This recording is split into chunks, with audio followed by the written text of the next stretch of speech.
En la dirección de construcción de la memoria reconocemos, destacamos y visibilizamos la producción de memorias plurales que se realizan desde comunidades afectadas por el conflicto armado, buscando un inalcanzable, inacabable y persistente impulso a la construcción de una sociedad más incluyente que aporta por medio de la memoria el reconocimiento del otro como puente de encuentro y reconciliación. Estos procesos en los territorios se han encaminado a resaltar desde sus narrativas, saberes propios, la dignificación de diversas expresiones de memoria histórica a lo largo y ancho del país, invitándonos a recordar lo sucedido desde la empatía y la unión. En Colombia se busca actualmente dignificar todas estas personas que han sido vulneradas por el conflicto armado a través de una memoria individual, que recomponga mágicamente el pasado, que los recuerdos sean remitidos y la experiencia sea como un legado a las comunidades, a los grupos e individuos, creando entonces una conciencia colectiva e individual. También se busca dignificar a estas personas, a estas víctimas, a través de la memoria colectiva, referenciando los recuerdos y memorias que atesora y destaca la sociedad en su conjunto. Y finalmente, se intenta dignificar a las mismas a través de la memoria histórica, pero atribuyéndola más a una memoria física, así como un monumento, una estatua, entre otras representaciones físicas del pasado, ¿sí? Que permitan esa transmisión por otros medios, por un registro intermedio entre la memoria viva y las esquematizaciones de la disciplina histórica. Son diversos los tipos de victimarios partícipes de todo este conflicto armado y son miles de personas, son miles de víctimas que han sido vulneradas en cuanto a sus derechos fundamentales. Sin embargo, ¿qué sabemos sobre la violencia sexual o la perpetrada contra personas LGBT en el marco del conflicto armado?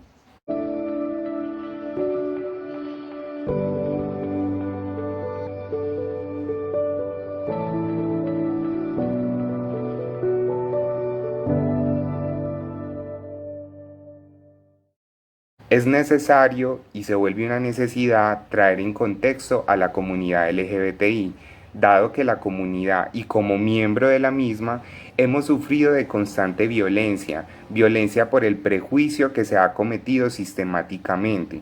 Durante el conflicto armado en Colombia, todas las partes en conflicto han cometido actos violentos sexuales contra la comunidad LGBT. Y toda esa violencia no ha sido de forma aleatoria, sino que ha respondido a operaciones de prejuicios de paramilitares, de las FARC e inclusive de la fuerza pública, quien a través de modalidades diferentes ejercieron violencia para alcanzar diversos fines, porque dieron ventaja a la guerra. Este tipo de violencia se ha utilizado contra individuos que transgredían las normas socioculturales, entre comillas, sobre la sexualidad, dado que el deseo y el género no cumplían con lo que significaba ser socialmente hombre masculino heterosexual y mujer femenina heterosexual. Durante muchos episodios de violencia, los victimarios, mediante el uso de expresiones degradantes, revelaron el prejuicio como motivación de todas estas conductas. Y en este contexto, la violencia sexual se utilizó como un mensaje aleccionador y ejemplarizante sobre el marco de operaciones de la llamada limpieza social, que a la vez permitían la obtención de créditos para las organizaciones sociales. Por ello se vuelve indispensable e importante comprender esta forma de violencia como una forma de persecución contra las personas LGBT con fines específicos que entre otros incluyen castigar, corregir y subordinar. Es necesario aclarar que la violencia sexual en Colombia adquirió muchas formas durante el conflicto armado. En concreto, las formas más comunes fueron violación, esclavitud sexual, imposición de realizar o presenciar actos sexuales, desnudez forzada y acoso sexual. En abril del 2020 se registraron 481 víctimas LGBT incluidas en el Registro Único de Víctimas por Hechos de Violencia Sexual cometidos desde 1985. En la base de datos sobre violaciones DDHH cometidas contra personas LGBT en el conflicto armado de Colombia diversa, 138 eventos se registraron y 38 corresponden a violencia sexual. Y en el proceso de construcción de informes, Caribe Afirmativo ha entrevistado a 46 víctimas, de las cuales 32 han sido violentadas y han sufrido de violencia sexual, varias de ellas en más de una ocasión, y algunas han contado casos de violencia sexual sufridos por otras víctimas del mismo gremio LGBT que han perdido la vida o con las que han perdido el contacto. Los actores armados aprovechan condiciones de mayor vulnerabilidad para seleccionar a sus víctimas. Y se vuelve muy común que para los victimarios estos factores vulnerables sean la edad, etnia, raza, situación económica y finalmente la expresión de género diversa. Es necesario describir que la violencia sexual trae consigo consecuencias a la vida de las víctimas, ¿sí? Consecuencias en las cuales se pueden incluir la salud física, lesiones, infecciones, dolor, discapacidad, embarazos no deseados, entre otros. Desde la salud mental, pérdida de la autoestima, culpa, resentimiento, aislamiento, diferentes tipos de trastornos, ideación suicida, entre otros. Y finalmente la situación económica, desplazamiento forzado, afectaciones al derecho al trabajo, empobrecimiento, pérdida de redes de apoyos, consecuencias sociales y económicas y otros tipos de consecuencias. Sin embargo, es necesario recordar que como la situación LGBT no ha sido visibilizada desde el conflicto armado, desde un contexto de conflicto armado en Colombia, actualmente se siguen presentando agresiones y vulneraciones sobre personas, sobre humanos pertenecientes a la misma comunidad. En Bogotá, Sergio Urrego, el 4 de agosto del 2014, un joven gay de 16 años decidió quitarse la vida.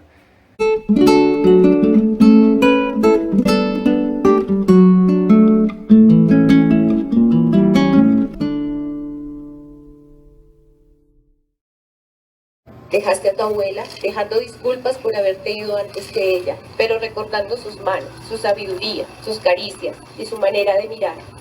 Dejaste a Oreo, tu gata, sin tu compañía, a tu madre esperando tu regreso, deseando abrazarte siempre, a tu padre deseando haber compartido más tiempo a tu lado, a una toga y un birrete sin usar, a un grupo de amigos que vinieron el día de su grado y vieron una silla vacía. Sergio vive, y vive en cada corazón. El caso particular inició una demanda constitucional y un proceso penal. El 5 de agosto, Sergio cumplió un año de muerte.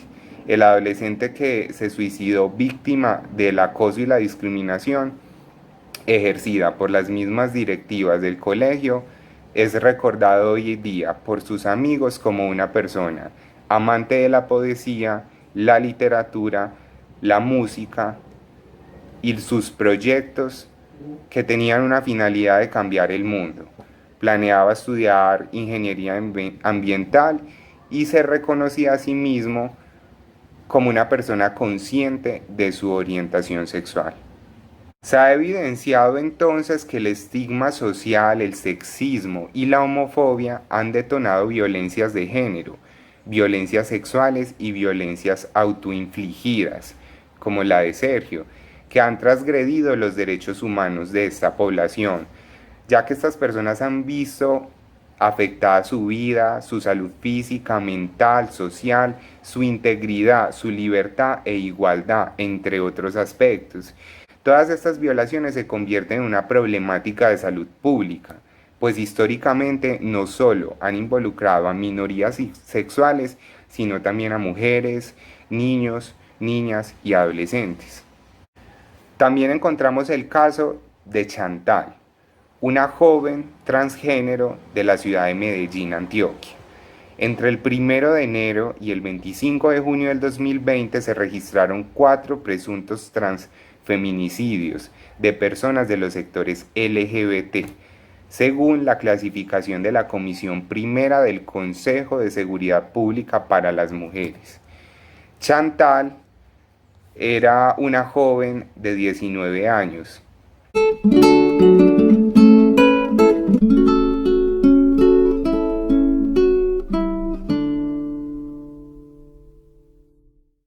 Alrededor del 23% de las mujeres lesbianas, bisexuales y transgénero han sido víctimas de violencia sexual en Colombia.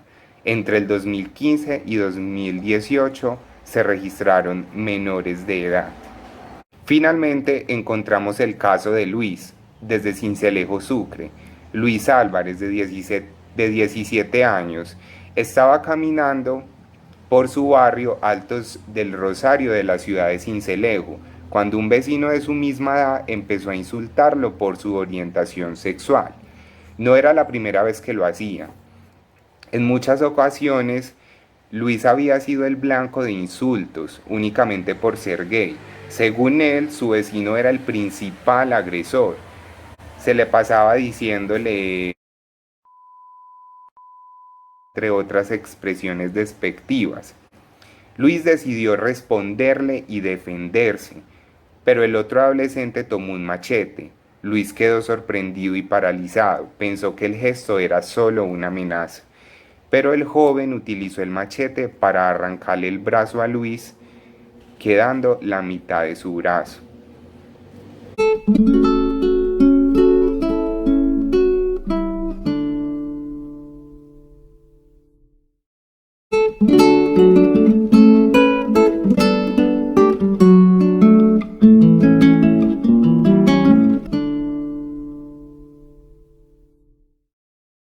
Cada año son asesinados al menos 110 personas LGBT en Colombia. La cifra se mantiene, a pesar de la reducción de otras formas de violencia en el país. Tan solo entre el 2014 y el 2018 se registró el homicidio de 545 personas LGBT en Colombia.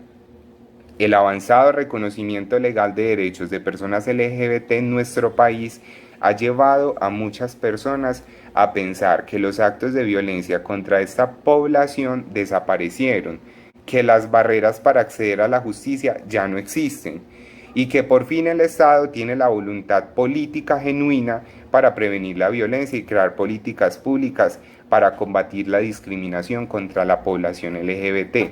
Pero estas situaciones están lejos de ser una realidad. Muchas violaciones a los derechos humanos de personas con orientaciones sexuales e identidades de género diversas siguen sucediendo, pero el Estado no ha tomado cartas en el asunto para la prevención integral de estos abusos. Uno de los asuntos más olvidados es la violencia contra niñas, niños y jóvenes LGBT, un tema que suele minimizarse y en ocasiones es normalizado socialmente bajo la excusa de que es un juego de niños.